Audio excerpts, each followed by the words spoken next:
Well, good morning, everybody. It's Jeff Slakey and Spencer Hughes on the Daybreak Show. It's time for the Sheriff Sit Down, presented by our great friends at our Community Credit Union. And Mason County Sheriff Casey Salisbury is here with me. Good morning, Good Casey. morning.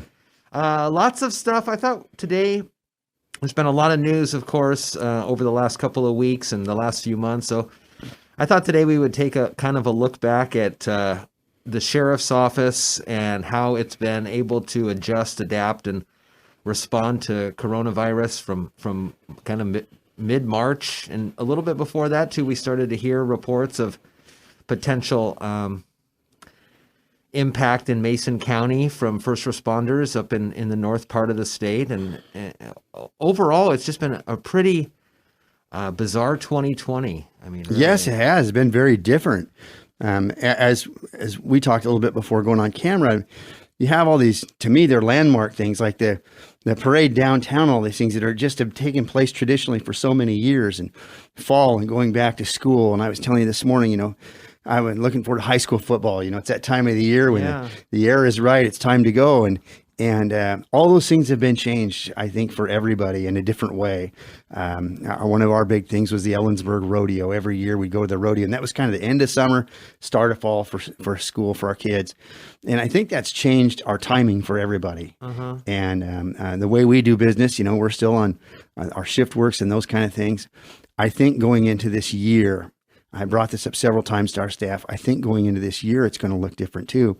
Without having kids in school, there's going to be more kids in the neighborhoods. And I think we're going to have a little bit different look of how fall is going to be. Usually once kids went back to school, everything really settled down, and I'm not sure that that's going to be how it's going to work this year. Have you heard of different communities around the county maybe re-upping their efforts of neighborhood watch or block parties, or just people in the neighborhood who may be at home more, able to keep their eyes out in the community? Crime overall, I guess. Well, I think that is going to change too, because more people are home during the day. It's not going to be homes are empty during the day. There's going to be more people at home. So that's going to change the dynamic.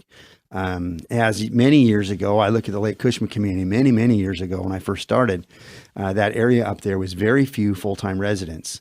Everybody went home for the winter, and we'd have problems up there. Well, now, over the years, more and more homeowners, and the divisions up there have full-time people in them, and that's really changed things.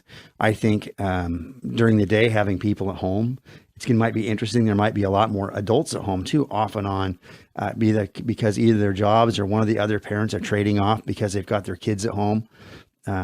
My kids are all grown up now, and you're in that stage where you've got a little one at home, and you've got to figure out a way to make that work. And I guess for me, I'm kind of lucky in that respect that my kids are grown up, but people that have families, if my boys would have been little at the time, that'd been really a challenge to figure out somebody's got to be there or someone's got to be there, and how you would do that. So I think it's going to look a lot different this fall. We know that there's always high stress levels when it comes to employment with law enforcement. I mean, you guys are always stressed out. And what are some of the ways that you or Chief Deputy Sperling or Under Sheriff Adams has talked to your staff about being able to make it through the day, and if you need to talk to somebody, please open up? I think over the years, recently, it's become more acceptable to talk to folks about your emotions and things like that. I think one of the things that we started many years ago that we went to what we call values-based policing in our office, as opposed to policies and procedures. And we talk about our core values of working with the community and community partnerships and things kind of before all this other stuff started. So we've always kind of had that culture moving forward, and it's worked out great for us. And one of the things in our business, there's different stages or ages involved in law enforcement too. And when I was younger folks that are brand new, they're starting out on the road, it's an exciting time. There's a lot of things going on. As you become more senior in an agency and you're doing different things, or you promoted through and you're holding different ranks, you start to watch the younger people that are coming in, and you encourage them to watch each other. If people start to look stressed out or they look tired or whatever it is, you start watching that a lot more in the law enforcement organization. And I think that we're a lot better than we used to be.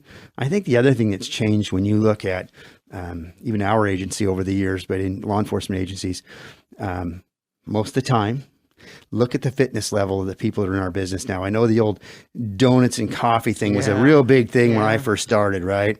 You take a look at our agency, and there's folks in there, the majority of our agency, incredible fitness. Do you think that's because more of military personnel, when they get out, they go into law enforcement as a... Is that the same as it's been, or? I don't know, because when I started, there was a number of folks that were always very fit. Yeah.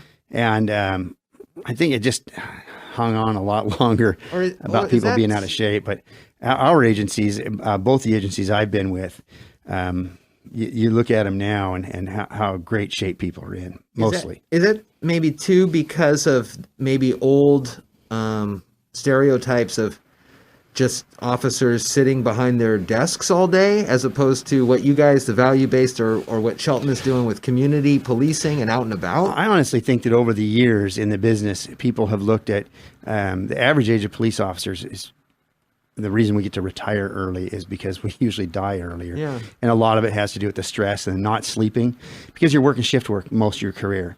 I think that's really, really hard on people. More than if you've ever done that shift work for months and months and months on end or years on end, it's really hard on you. Yeah. Your time's thrown off.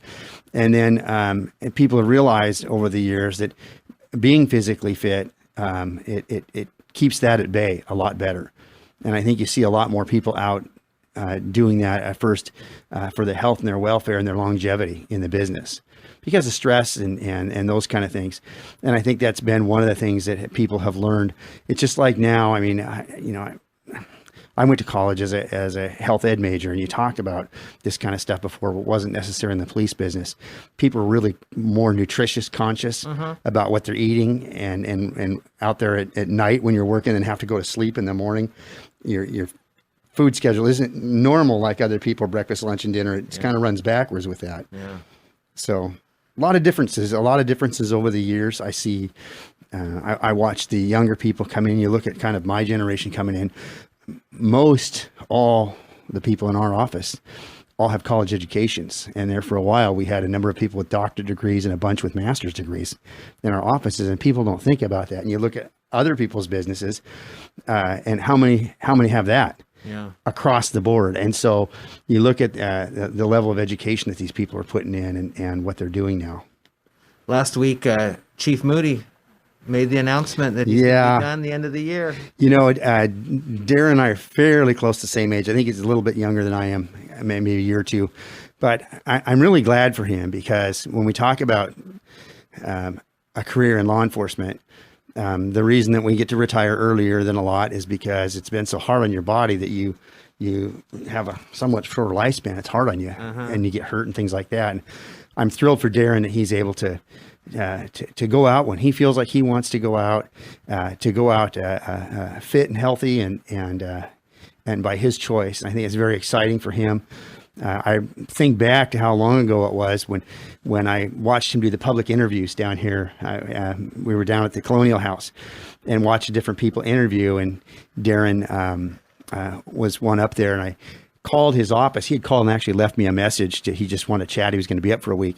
Hadn't met him yet. And I called back down to his office in California and said that I wanted to talk to to Darren Moody. The guy said, who is this? And I said, oh, this is the sheriff. And so I hear him yell in the back. They think it's another guy in his office clowning around when he's, hey, Darren, the sheriff wants to talk to you, right? And they're kind of laughing it off. And he gets on the phone. He goes, oh my God, he couldn't believe it is the sheriff of the county that I applied for.